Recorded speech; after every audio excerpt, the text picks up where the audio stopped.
Belgi rejasiga ko'rinib turgan omillar, og'ir yuk ko'tarish, ko'p o'tirish, ortiqcha vazn. Shunaqa narsalarni ko'p aytib o'tamiz va siz ham shuni bilasiz. Greja og'ir ko'tarishdan ko'p o'ylaysiz, lekin yashirin simptomlar yoki simptom emas, yashirin shunaqa belgilari borki, belgi rejasi har doim ham og'ir ko'tarishdan kelib chiqarmaydi. O'sha 7 ta yashirin belgisini men sizlarga video davomida kuzatib boring, sanab beraman. 7 ta belgidan keyin ha, greja shulardan ham kelib chiqar ekanda deb o'ylaysiz va grejada nimalarga ahamiyat qilish kerakligini bu videoda tushunib olasiz. Grejada bo'lsa, pastki nomerga murojaat qilib davolanish kelishingiz mumkin. Biz videoni boshladik. 7-eng qizig'i kuzatib boring. Birinchi omil bu stress, mushaklar spazmi. Ko'pchilik bilmaydi. Stress bo'lganimizda, siqilganimizda, biror narsani ko'p o'ylaganimizda, yo biror narsadan qo'rqib ketganimizda muskullarimiz, mushaklarimiz spazmga uchraydi, tirishadi va o'sha paytda belimizdagi disklarga nagruska tushadi, ya'ni yuklama va greja bo'lish alomati ko'payadi, greja bo'lish xavfi ko'payadi, ortadi va greja bo'lgan bo'lsa kattalashib ketaveradi.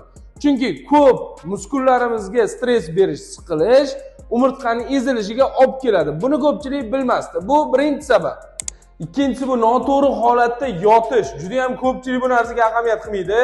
Ko'p holatlarda yostiqi noqulayligi, yotayotgan joyimizning noqulayligi, qattiqligi ortiqcha bo'lishi yoki o'ta yumshoqlik va yotish pozalari, usullarini noto'g'ri bo'lish holati, ayniqsa ko'p holatlarda pastga qarab yotish umurtqa pog'onasiga eng noqulay holat hisoblanadi va belgi rejasi umurtqa pog'onasi siqilishi yuzaga keladi. Ayniqsa o'sha pastga qarab yotgan deganimizda ko'p videolar chiqarganmiz. Ko'krak qafasiga yostiq qo'yib olib yotamiz yoki misol uchun yostiq quchoqlab pastga qarab yotamiz. O'shanda bosh qismimiz yuqori ko'tariladi, belimizda yoy shakli bo'lib qisilish yuzaga keladi. O'sha qisilish natijasida belimizda siqilishlar natijasida greja kattalashadi. Grejangiz shunaqa vaziyatlarda kattalashib og'riq berayotgan bo'lsa, pastki nomerga murojaat qiling. Hozir aytgan noto'g'ri yotishim bu ikkinchi noqulaylik edi, umurtqa pog'onasida greja paydo bo'lishiga. Endi uchinchisini aytib o'taman. Aytganimdek 7-sigacha ko'ring, hammasi muhim. Ovqatlanish ratsioniga belgi rejasida ko'pchilik e'tibor qilmaydi. Bu ham e'tiborsiz qoldiradigan greja bo'lishi belgilaridan bittasi. Greja tuzalishini. Chunki ko'p holatlarda qovurilgan narsalar yoki muzday narsalar, ortiqcha vazn yig'adigan narsalar iste'mol qilish grejada mumkin emas. Ayniqsa o'ta achchiq, o'ta sho'r narsalar iste'mol qilish mumkin emas. Lekin belgi rejasi bo'lgan odam ko'p holatda parhezga umuman e'tibor qilmaydi. Umuman e'tibor qilmaslik natijasida bel disk churrasiga yaxshi, kerakli tabiiy moddalar yetib bormaydi, nervlarga yetib bormaydi, disk churrasini siqilishiga olib keladi.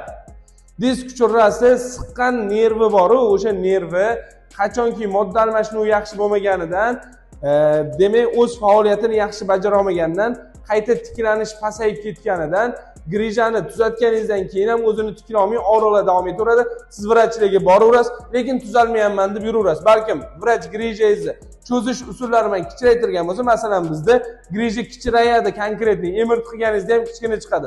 Dori kol tableti yo'q, lekin o'sha kichraytiradigan doktorga borganingizdan keyin ham to'g'ri doktor tanlasangiz ham grejani og'rig'i qolmasligi ko'p holatlarda modda, kerakli moddalarni greja nervi qo'yib yuborsa ham mana bu nerv tiklanib keta olmasligiga sabab bo'layotgandir. Kerakli moddalar yetib bormayotgandir. Shuning uchun ko'proq tabiiy ovqatlanish ham disk churrasiga eng foydali omillardan hisoblanadi. Bu uchinchisi edi. Belgi rejasiga paydo bo'lishiga sabab bo'ladigan 7 ta omildan 4-inchisi bu qon aylanishini buzilishi. Pastki bel qismida qon aylanishini buzilishi qaysi holatlarda yuzaga keladi? Bu ko'p o'tirganimizda, kam harakat bo'lganimizda, ortiqcha vazn yuklamalari tushganda yuzaga keladi. Ya'ni ko'p o'tirganimizda, kam harakatlilik kuzatilganda belimizda qon aylanmasa, qon aylanmaslik natijasida hammasi bir-biriga bog'liq. Boya aytib o'tganimdek, modda yaxshi ovqatlangan taqdiringizda ham, vitaminli narsalarga boy ovqatlanganingizda ham belimizga uni yetkazuvchi bu qon hisoblanadi. Pastki belimizda qon oqimini pasayishi bo'lsa, o'sha moddalarni yetkazib olib bora olmaydi. Siz boya 3-chi bosqichimizda to'g'ri ovqatlanib turibsizmi? Endi uni belimizga yetkazib olib borib, nerv tolalarini tiklanishiga tezroq yordam berishingiz uchun ham albatta kamroq o'tirish, ko'proq harakatda bo'lishingiz va qonni oqimini belimizda yaxshilashingiz kerak bo'ladi. Buni ham ko'pchilik inobatga olmaydi. Faqat grijam kam harakatlilikdan demaydi yoki ko'p o'tirishdan demaydi, faqat grijam og'ir ko'tarishdan deb yuraveradi. Bu 4-omil edi. Grijangiz bo'lsa aytganimdek pastki nomerga murojaat qilib kelaverasiz. Obuna bo'lib qo'ying qiziq ma'lumotlar uchun. 5-sini aytib o'tishga kirishamiz. Eng muhim biz bilmaydigan narsalardan bittasi bo'lsa, belimizdagi diskimizga suvning nima aloqasi bor degan savol. Suv kam ichilishi ham bel grijasini kelib chiqishiga sabab bo'ladi. Ko'rdingizmi? Biz bilmaydigan grija kelib chiqishi mumkin bo'lgan oddiy 7 ta omilni sanab o'tyapman. Oxirgilari qiziq deb aytdim, kuzatib boring. Suv ichmaslik. Bu umurtqa pog'onamizdagi diskki 70-80% suvdan iborat. Biz suv bermaganimizda, kam suv ichganimizda disk qatlamlari sekin-sekin qurishi va bosimni usholmasligi boshlaydi. Ana o'shanda disk uchrasi oqib chiqishi tezroq kuzatiladi. Sizda disk uchrasi tez oqib chiqmasligi, disklarimiz yoki muskullarimiz har doim baquvvat bo'lib turishi uchun ularga suv berib turishimiz kerak bo'ladi. Bu 5-si edi. Yana ikkitasi qoldi, kuzatib boring. Bel grijasini kelib chiqishida siz umuman inobatga olmaydigan va bilmaydigan eng oddiy omillardan bittasi bitta oyoqda turish. Ko'pchilik bitta oyoqda ko'p turishi natijasida yoki sumkani ko'pincha bir tarafga ilib olishi natijasida yoki ko'p holatlarda bitta tarafda faqat yuk ko'tarish, yelkaga qo'yib olib bitta yukni bir tarafda ko'tarish natijasida har doim asosiy tomon bilan qilinadi bu narsalar. O'ng oyoqimiz baquvvatroq bo'lsa, ko'p o'ng oyoq tiralib turamiz. O'ng qo'limiz baquvvat bo'lsa, sumkani yoki yukni shu tarafda ko'taramiz va shu natijasida bir taraf disklarimizga bosim ko'proq tushishi natijasida grija bo'lish omili yuzaga keladi. Bu 6-omil edi, eng muhimlardan biri. Bitta joyda turganingizda bitta oyoqni tashab yo sumkani bir tarafingiz bilan ko'tarmang. Grijangiz shunaqa omillardan kelib chiqqan bo'lsa, pastki nomerga murojaat qilib kelishingiz mumkin. 7-omilga o'tamiz. Ko'ryapsizmi, qiziqlashib boryapti. Siz bilmagan oddiy narsalarni qisqa shaklda aytib o'tyapman. 7-si bu qiziq, bu gipodinamiya. Bu nima? Harakat yetishmasligi. Buni o'zi bitta kasallik hozirgi kunda. Do'stlar, bu eng qizig'i va eng muhim edi. Ko'pchilik bilmaydi, oldingi ota-bobolarimizda nimaga grija bo'lmagan va hozir grija nima uchun yosharib ko'payib ketmoqda. Oldingi ota-bobolarimiz ko'p ketmon chopishgan, chelaklarda suvlar ko'tarishgan yoki ko'proq otda, eshakda, velida yurishgan.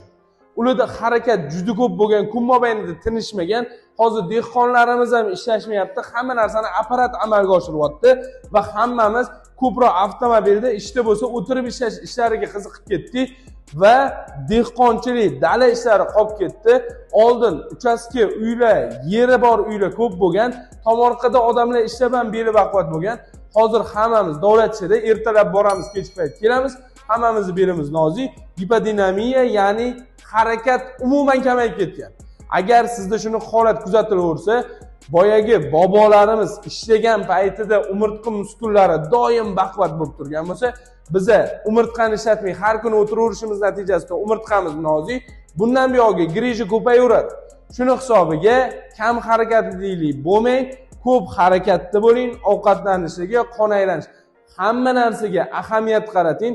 Grija faqat og'ir ko'tarishdan emas, uni keltirib chiqaradigan juda ko'p sabablar bor.